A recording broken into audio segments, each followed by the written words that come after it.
50 lashes for a $50 thief, Sheriff Marcus Doyle shouted, lifting his arm for another strike.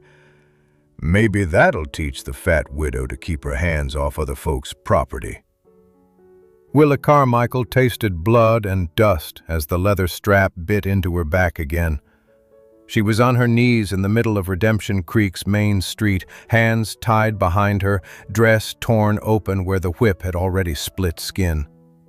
At 350 pounds, she was an easy target for their cruelty, too large to run after 3 days in a filthy cell without food, too weak to do anything but brace for the next blow. She refused to scream. If they wanted a show, they'd have to work harder for it. Her jaw clenched so tight it ached, tears mixing with sweat and dust as they slid down her cheeks. Around her, the crowd watched with that ugly mix of boredom and excitement small towns always had for other people's misery. "Look at that," a man snickered. "Reckon she ate the evidence before they could count it." "I wouldn't put it past her," another added. "Her poor dead husband worked himself into an early grave trying to feed that belly." Laughter rippled through the spectators. Near the front of the crowd stood 2 identical girls in plain calico dresses, their dark braids hanging over their shoulders. They were 8 years old, boots too big, eyes too wide. Lily and Rose Ashford had seen foxes torn apart by wolves and deer brought down by their father's rifle, but they had never seen a person hurt on purpose. "Papa," Lily whispered, her small hand clutching the worn buckskin of his coat. "Papa, make them stop." "She's crying," Rose choked, eyes shining. "Why are they being so mean? She's a lady." The man they clung to didn't answer at first. Ronan Ashford towered over the crowd, 6'10" of hard mountain muscle and quiet menace.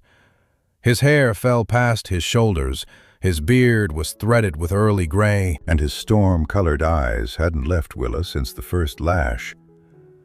The strap fell again. Willa flinched, her massive body rocking forward in the dust. "Papa," Lily begged, voice cracking. "Please, help her." Rose tugged his sleeve harder. "Daddy, can we keep her? She can live with us. She can cook with us and tell stories, and nobody will hurt her anymore. Please?" The street went strangely quiet. Even Sheriff Doyle hesitated, whip frozen mid-air, as every eye shifted to the mountain man and the 2 little girls clinging to him. Ronan stepped forward, the crowd parting without a word. His voice, when it came, rolled through the street like distant thunder. "You're done whipping my woman," he said. "I just haven't told her she's mine yet." The town of Redemption Creek collectively forgot how to breathe. If you were standing in that street right now, what side would you be on? The laughing crowd or the man who stepped forward? And from which town? Which country in the world are you listening to this story today?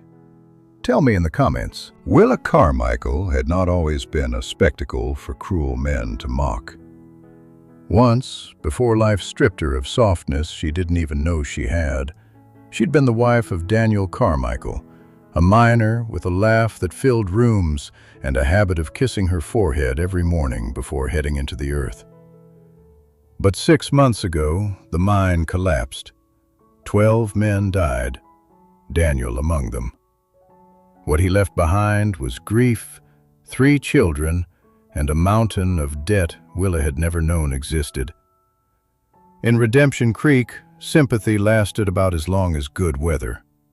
So when Daniel's creditors came knocking, Willa, already 350 pounds and worn from years of childbirth, housework, and struggle, learned quickly that no one offered help without a price. She tried to work, but people didn't hire fat widows unless they wanted something indecent from them. She refused every offer. She chose hunger over humiliation. So when her children went 2 days without a proper meal, Willa walked into Henderson's general store and took flour, beans, and candles, leaving her wedding ring as collateral. She fully intended to return with payment once she found work. Sheriff Marcus Doyle didn't care. He used her arrest to send a message. In Redemption Creek, desperation was a crime. That was why Willa now knelt in the dust, bleeding and shaking, while townsfolk murmured about how her kind always got what they deserved. It was Ronan Ashford's voice that broke through the noise. "Sheriff Doyle," he said, stepping closer until his shadow swallowed half the street. "Let her stand." Doyle turned, annoyed, and then swallowed hard. Few men truly frightened him. Ronan Ashford was one of them. His reputation stretched across the Colorado high country, widowed, quiet, capable of killing a grizzly with a knife, and once rumored to have done just that. "This here's lawful punishment," Doyle said, though his voice lacked its usual swagger. "She stole." "Debt's paid," Ronan said, tossing a pouch of gold that landed at Doyle's feet with a heavy thud. "Count it." Doyle blinked. The crowd whispered. No one carried that kind of gold unless they'd earned it through back-breaking labor or dangerous solitude. "Hold on now," Doyle stammered. "This don't give you rights over the prisoner." "She's not a prisoner anymore," Ronan said, "and she won't be whipped again." Then he said the words that made the entire street erupt. "She'll be coming with me." Willa's eyes snapped open at that. She stared at the mountain man through a haze of blood and exhaustion, disbelief and fear wrestling inside her. I don't know you," she whispered. "You're about to," Ronan replied. His tone softened enough that only she and his daughters could hear. "My girls want you safe, and I don't leave people in the dirt." Behind him, Lily and Rose nodded vigorously, each holding the other's hand like the tether keeping them brave. "Sheriff," Ronan added without looking away from Willa, "cut her bindings." For a long moment, no one moved. Then Doyle jerked his chin at his men, who freed her with grim reluctance. Willa's legs buckled instantly. Ronan caught her before she hit the ground. "Easy," he murmured. "We'll get you to Dr. Chen." But Doyle wasn't done. His pride wouldn't let him be humiliated without a fight. "You can't just take her, Ashford," he snapped. "She's a known thief, a troublemaker, a woman who can't control her appetite, her children, or her temper. You're bringing home a burden." Ronan turned slowly, and silence fell like a stone dropped in water. "If I wanted your opinion," he said, "I'd ask someone smarter." Gasps rippled through the crowd. Doyle's face went red. But no one stopped Ronan as he lifted Willa into his arms, her weight nothing compared to the years of lumber, stone, and game animals he'd hauled through snow and storm. Children edged back, women whispered behind fans. Men shook their heads. "What's he want with her?" someone muttered. "She's nothing but trouble." "Maybe he's desperate." But Lily and Rose walked proudly beside their father, glaring at anyone who dared speak ill of the bleeding woman in his arms. At Dr. Chen's office, Ronan refused to leave the room while Willa was treated. She was half-conscious, feverish from dehydration, her back raw with bleeding welts. "No infection yet," Dr. Chen said quietly. "But another day of this, and she could have died." Ronan nodded once, his jaw tightened. "I won't let them touch her again." When Willa finally stirred, Ronan leaned forward. "You're safe now," he said. "And when you're strong enough, I'll make you an offer." "What kind of offer?" Willa whispered. "One that gets you and your children out of this town forever." Her breath caught. Because in all her life, no one had ever offered her anything that wasn't cruel. And now a man she'd never met had just changed her fate. Willa Carmichael woke the next morning expecting pain, humiliation, and the familiar ache of dread settling behind her ribs. Instead, she woke to warmth, a real blanket, a soft pillow, the muted sounds of someone moving quietly in the next room. For one precious moment, she forgot where she was. Then the door creaked open, and two small faces peeked inside. "Papa said we can check on you," Lily whispered. "Are you hurting?" Rose added, wringing her hands. Willa pushed herself up carefully, wincing as her bandaged back stretched. "A little, but I'm all right, sweethearts." The girls exchanged relieved smiles that warmed her more than the blanket. "We brought you breakfast," Lily said proudly. It was a bowl of porridge with real sugar sprinkled on top. Willa hadn't tasted sugar in months. Her throat tightened. "Thank you," she whispered. "You're both very kind." "Papa says kindness is what makes people strong," Rose said. "Not fists." "Papa says lots of things," Lily agreed solemnly. "But Mama said kind things louder." Willa's heart squeezed. Without meaning to, she glanced toward the doorway and saw Ronan standing there, watching, his expression unreadable. "I see you're awake," he said. "Eat as much as you can. We leave in an hour." "We leave?" Willa repeated. Ronan stepped inside fully. In the morning light he looked even larger, even more formidable, yet the gentleness in his voice tempered that danger. "You said yesterday you needed work. You also said you needed to keep your children fed and safe." "Yes," Willa whispered. "More than anything." "My homestead is 8 miles north. It's isolated, quiet, and far from men like Doyle. I have more chores than I can handle alone. My girls need structure, a woman's insight, someone patient with them. And your children..." He paused, choosing his words carefully. "They deserve a fresh start." Willa swallowed. "You're offering me employment?" "I'm offering safety," he corrected. "Employment is part of it. But what you really need is distance from this town and the men who think they own it." Her throat tightened again. "And what do you expect in return?" "Work, honesty, respect." Then, after a beat, "Nothing else. You're not paying a debt with your body or your freedom. You're not beholden to me in any way except through the terms we agree upon." The sheer dignity of those words nearly undid her.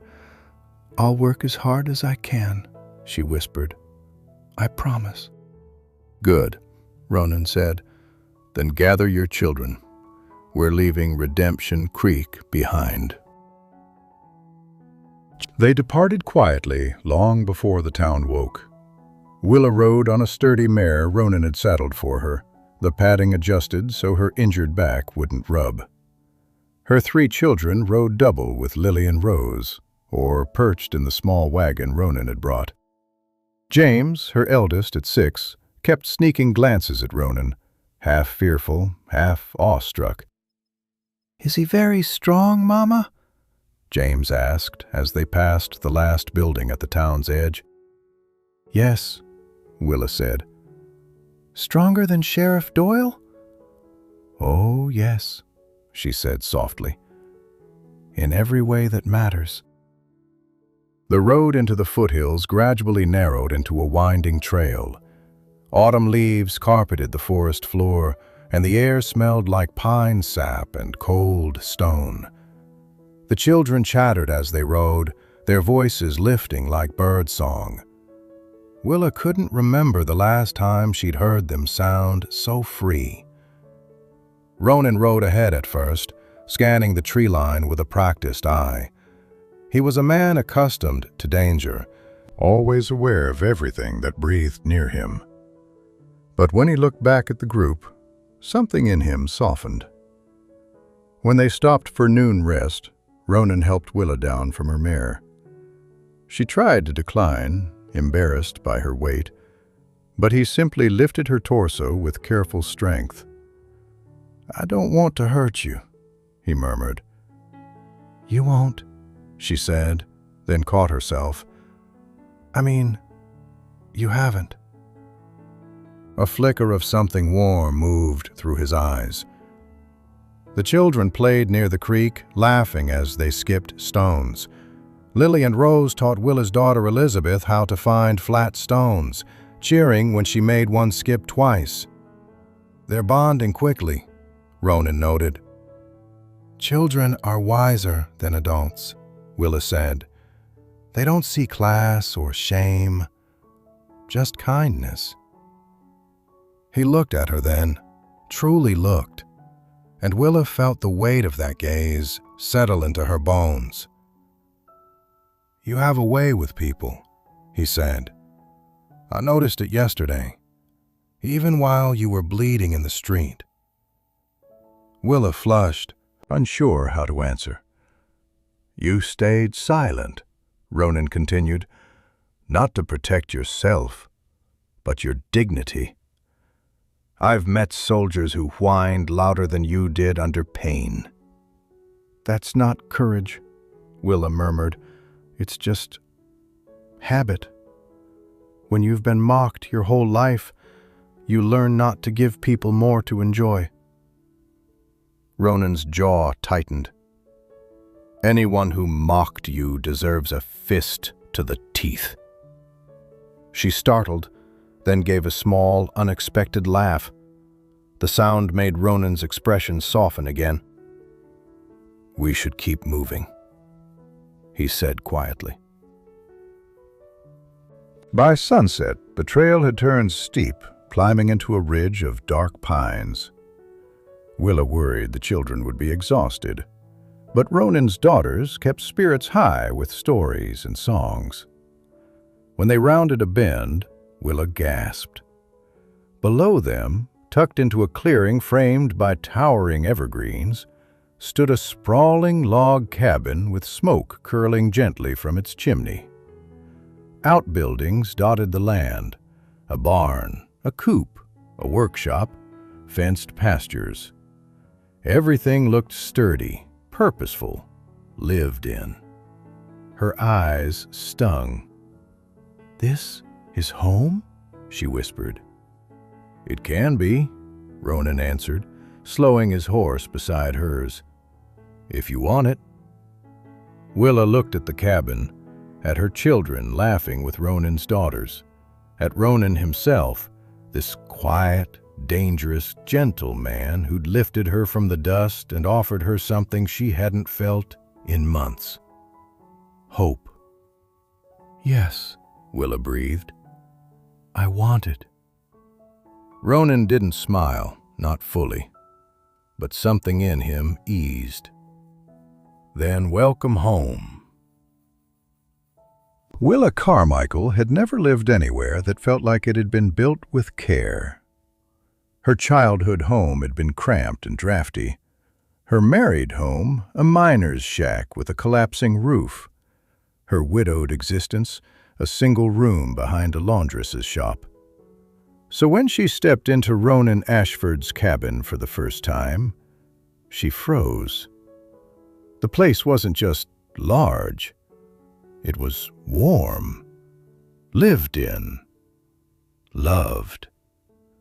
The hearth glowed with steady fire, throwing golden light across polished log walls.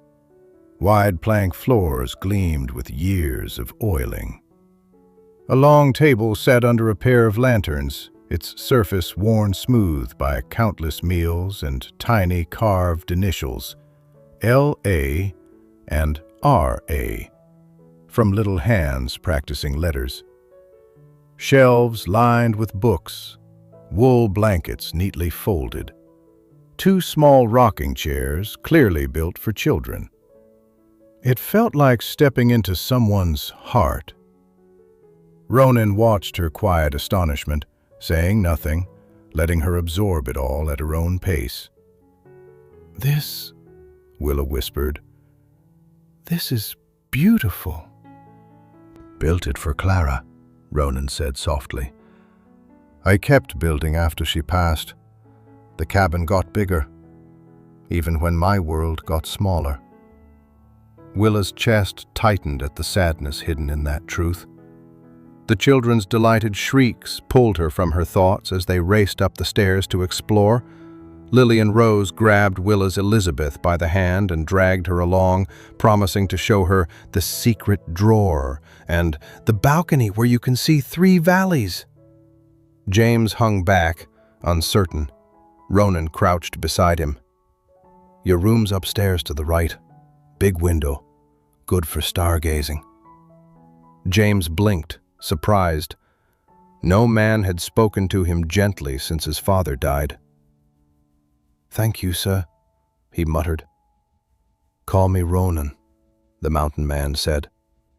"Or Mr. Ashford, until you feel braver." James's mouth twitched in something like a smile. Over the next days, life settled into a rhythm so natural it stunned Willa. She woke each morning to the smell of biscuits browning in the oven. Biscuits Ronan had prepared before dawn, so she wouldn't have to cook while her back still healed. "You should rest," he said every time she tried to object. "Healing takes strength." Yet he spoke the words without condescension, without pity, just truth. By breakfast, the cabin filled with children's voices and the scrape of chairs. Ronan always made sure Willa's plate was served before his own, a small, steady gesture that made her heart stutter every time. One morning Rose asked, "Papa, why does Miss Willa eat first?" Ronan didn't miss a beat. "Because she's the one who works the hardest." Willa nearly dropped her fork. He said it so simply, so sincerely, that the children accepted it as law. And Willa, who had been called lazy, greedy, useless by townsfolk her whole life, felt something inside her unknot. The cabin demanded daily labor, but it was labor Willa understood. Laundry, cooking, teaching letters, sweeping the porch, tending the hens with Elizabeth perched on one hip. Her body was big, painfully big at times, but it was also strong, built for endurance, built for motherhood, built for carrying burdens without breaking. Ronan noticed everything. When she struggled to haul water, he wordlessly took the bucket. When she needed to sit, he placed a stool beside the stove. When she lifted something too heavy, he quietly relieved her of it. No lecture, no judgment. One afternoon, as she was washing linens in the creek, Ronan approached with 2 axes slung over his shoulder. "You're doing my chores," she said. "And you're doing mine," he countered. "Time to even the score." He handed her the smaller axe. "Me?" Willa blinked. "I've never chopped wood." "You'll learn. Clara used to say every woman should know 3 things: how to build a fire, how to defend herself, and how to chop kindling straight."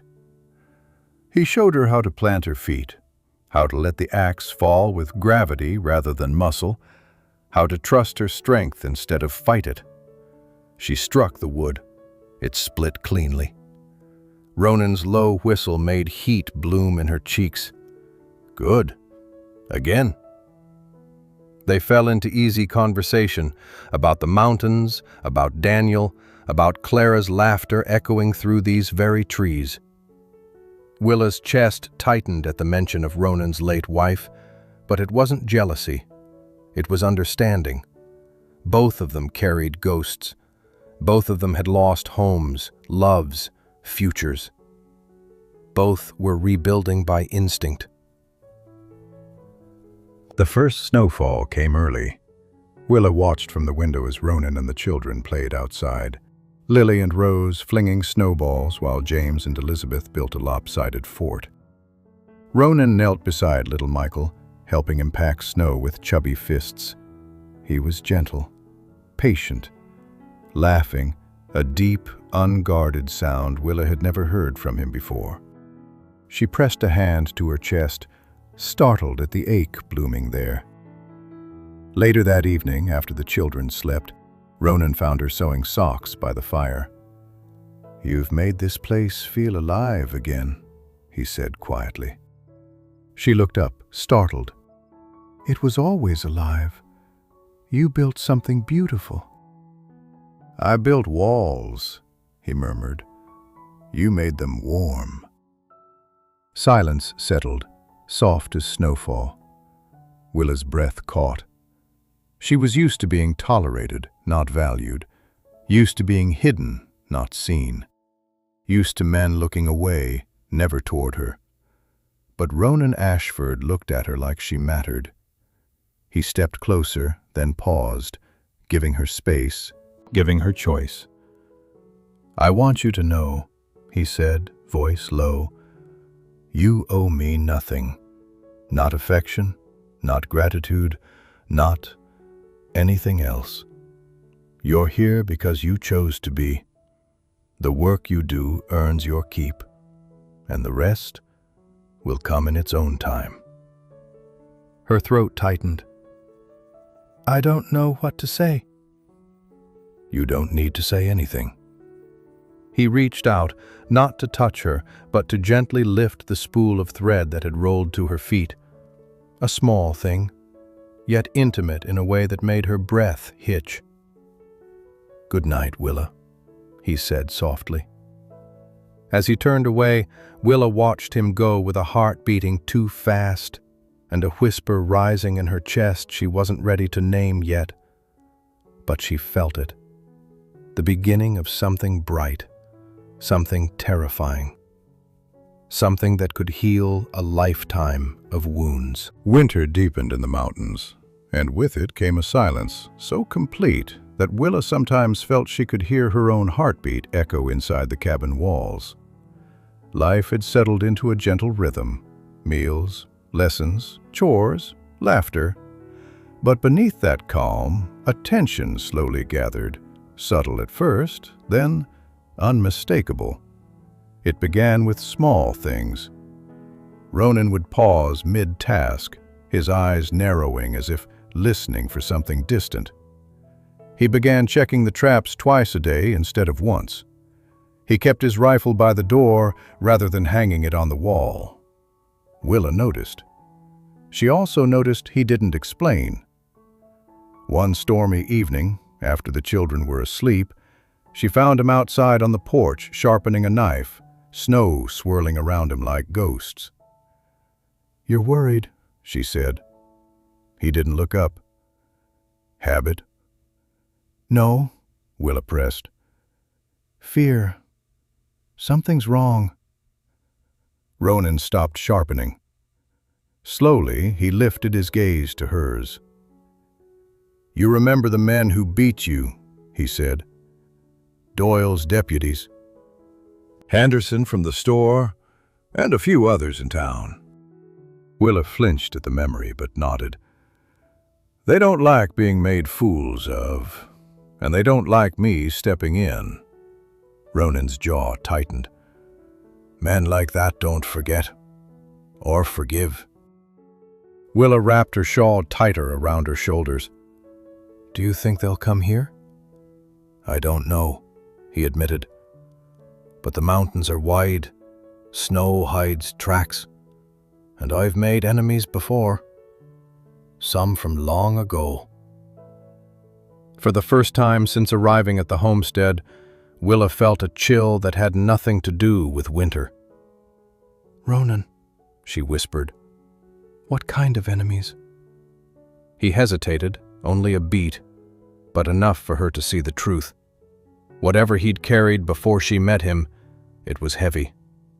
He sheathed the knife and motioned toward the cabin. "Come inside.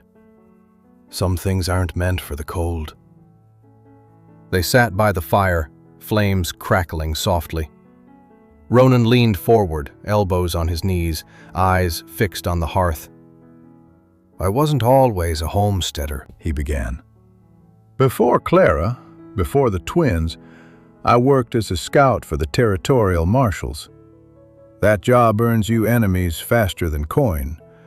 I arrested rustlers, shut down smuggling routes, broke up gangs. Some of those men were hanged. Their friends swore revenge. Willa felt her breath catch. "And they know you're here?" "They didn't. But last week I found boot tracks near the creek, fresh ones. Too heavy for wandering hunters, too many of them to be passers-by." He looked at her, the firelight catching the storm-colored intensity of his eyes. "Someone's been watching us." Willa felt the floor tilt beneath her. "Why didn't you tell me earlier?" "Because I didn't want to frighten you until I was sure. And I'm still not sure. But I won't lie to you. If danger comes, it will come from me, not you."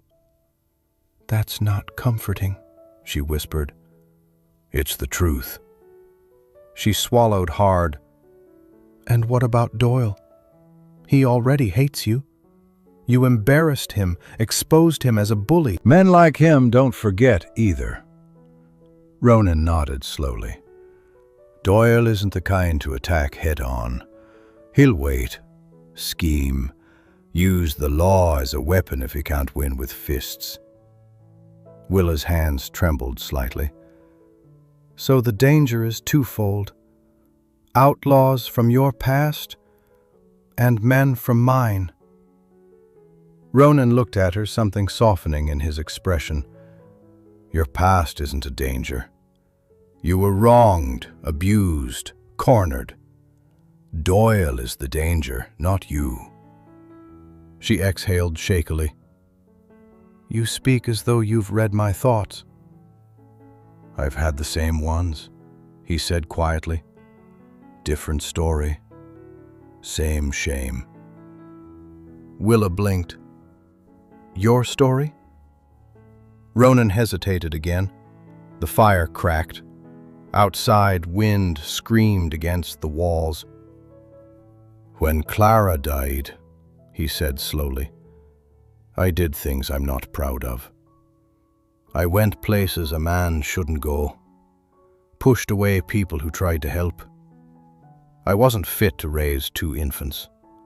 For a while," his voice dropped, breaking slightly. "For a while, I didn't want to keep going." Willa reached out instinctively and covered his hand with hers.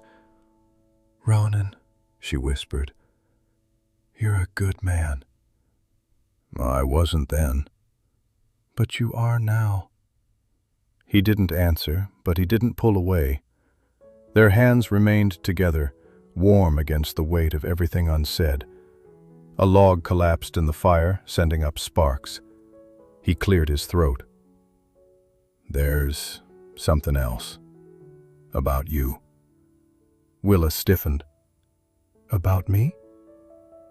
"In town, before I paid your debt, Doyle said something. About you stealing $50 from Henderson's store." "Yes," Willa said cautiously. "And I didn't steal—" "I know," Ronan interrupted. "But he also said something else. That Henderson had filed a complaint against you months earlier. A criminal charge for property damage." Willa paled. She hadn't known anyone else had heard about that. Ronan watched her carefully. "Is it true?" Willa looked away, tears burning her eyes. "It wasn't theft. It wasn't damage. It was a mistake. A stupid, desperate mistake." "What happened?" She swallowed hard. "After Daniel died, Henderson offered me work doing nighttime cleaning. Said he'd pay under the table. One night he cornered me. Said a woman shaped like me should be grateful for attention. Said he'd forgive my debts if I'd entertain him. Ronan's entire body went rigid. I shoved him, Willa whispered. He fell into a shelf of bottles, broke several. He called it property damage, said I owed him for the merchandise I ruined. $50. Ronan closed his eyes, jaw clenching. And you ran? I grabbed my children and left before he could lock me in. A neighbor helped us hide for a week. Then Doyle found me. Silence filled the cabin, heavy, suffocating, thick with the scent of betrayal and fear.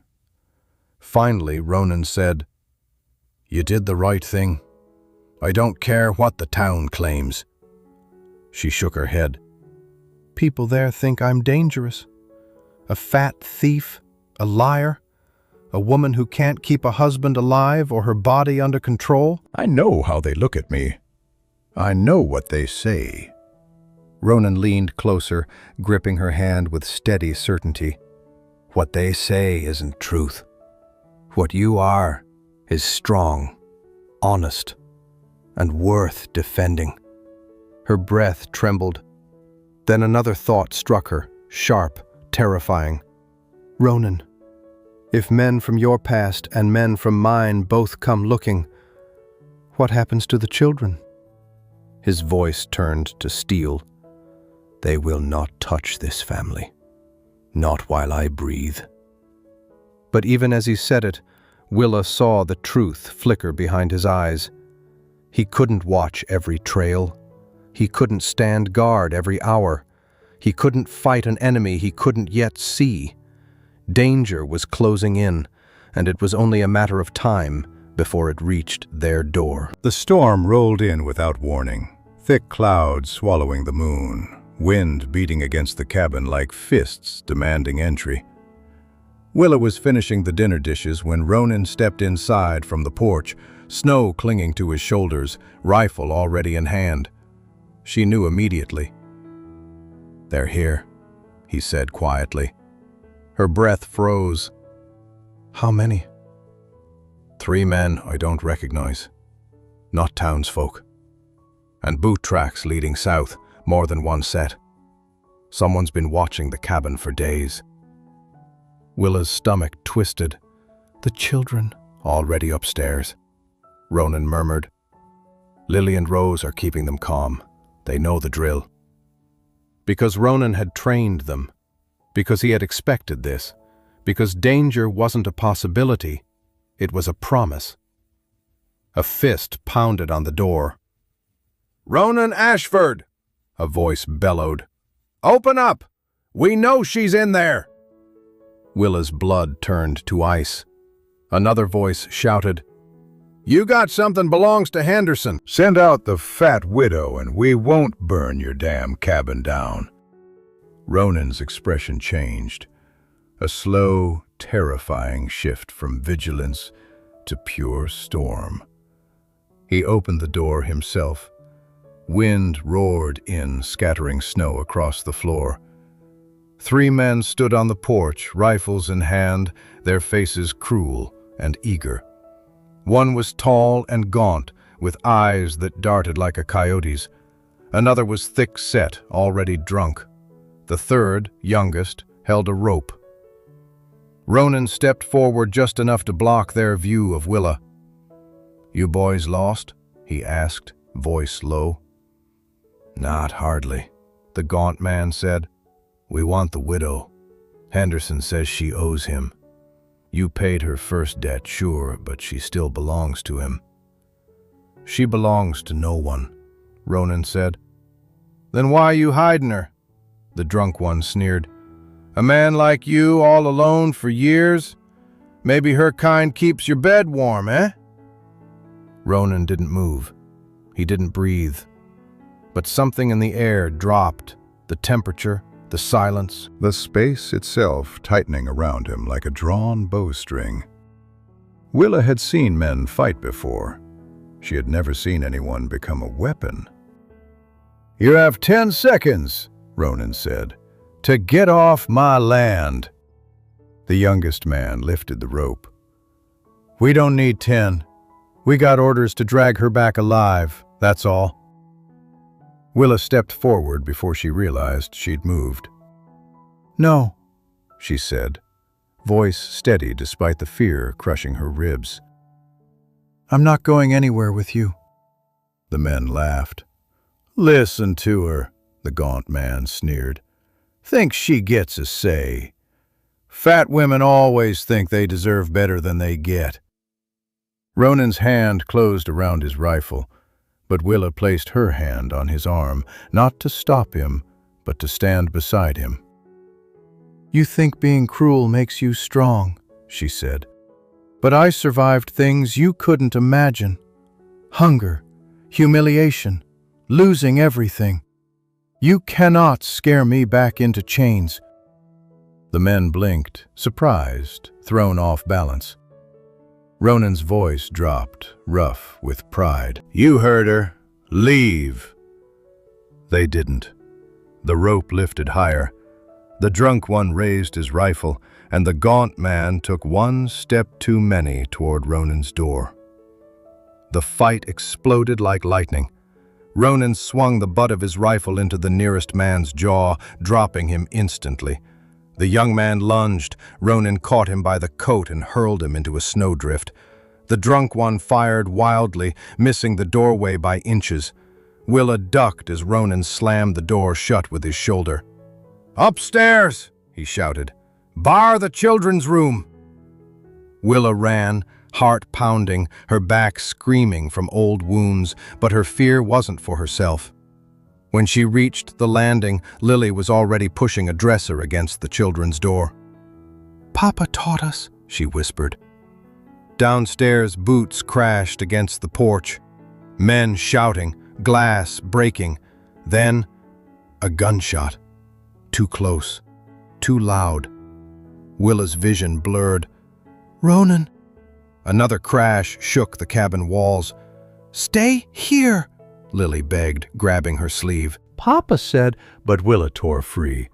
She couldn't hide while he fought alone. She reached the stairs just as the door splintered inward under the force of a boot. Ronan grappled with one attacker, blood streaking his temple.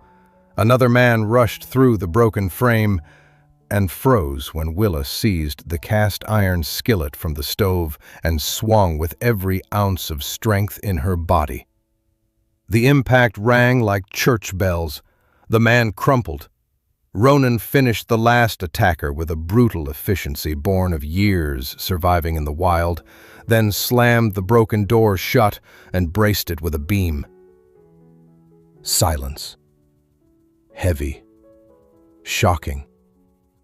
Final. Willa's breath trembled in her chest. Are they done?" "For tonight," Ronan said. "But this isn't over." He turned to her, bloody, bruised, shaken, and something fierce and aching flickered in his eyes. "You shouldn't have come down," he whispered. "You shouldn't have fought alone," she answered. For a long moment, neither spoke. He stepped closer. His hand cupped her cheek, not possessive, not demanding, but reverent. "You're brave," he murmured. "Braver than anyone gives you credit for." Willa swallowed hard. "I was terrified." "So was I." The cabin crackled with fire and fear and something deeper, a vow forming between them without words. Outside, the wind howled like a warning. Inside, two people, scarred, stubborn, unbroken, stood side by side, waiting for whatever came next. The cabin was quiet now. Too quiet. The kind of quiet that follows violence, when the world seems to hold its breath, waiting to see what remains standing. Ronan cleaned the blood from his temple with slow, deliberate motions, sitting at the long wooden table while Willa heated water on the stove. His daughters and her children slept upstairs, exhausted, trembling, but safe behind the barricaded door. For now. Willa approached him with a damp cloth, but her hands trembled as she lifted it. Ronan caught her wrist, steadying her. "You're shaking," he murmured. "So are you," she whispered. He didn't deny it. She pressed the cloth gently to his wound, and he hissed through his teeth. Her touch was soft, almost reverent, but firm enough to clean the cut. Her fingers brushed his cheekbone, and he closed his eyes, leaning into her hand. "Ronan," she said quietly, "they came for me, not for you, not for the children, for me." "They came because they thought you were alone," he replied. Because men who break others assume everyone breaks the same way. They didn't expect you to fight. They didn't expect us. Willa swallowed, her voice cracking. "I put this family in danger." "No."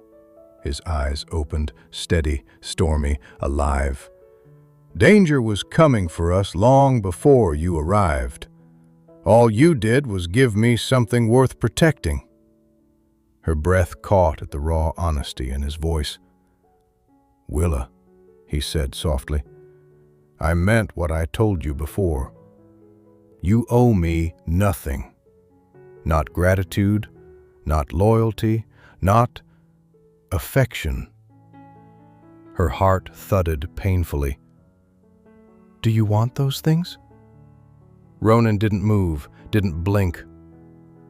"I want you safe," he said.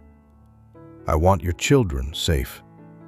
I want this home to be a place where you don't flinch every time someone raises their voice. And yes, God help me, I want more than that. I just don't know if it's fair to ask." Willa set the cloth down. Her fingers curled into the table to keep them from shaking.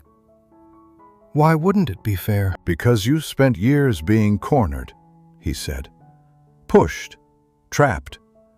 I won't be another man who takes advantage of your need." Willa felt something break open inside her, something tender, something fragile, something brave. "You're nothing like them," she whispered. He exhaled, slow, shaky, like the words physically struck him. "And you," he said softly, "are nothing like what the world says." Her breath trembled. "Ronan, what are we going to do?" The fire cracked behind them.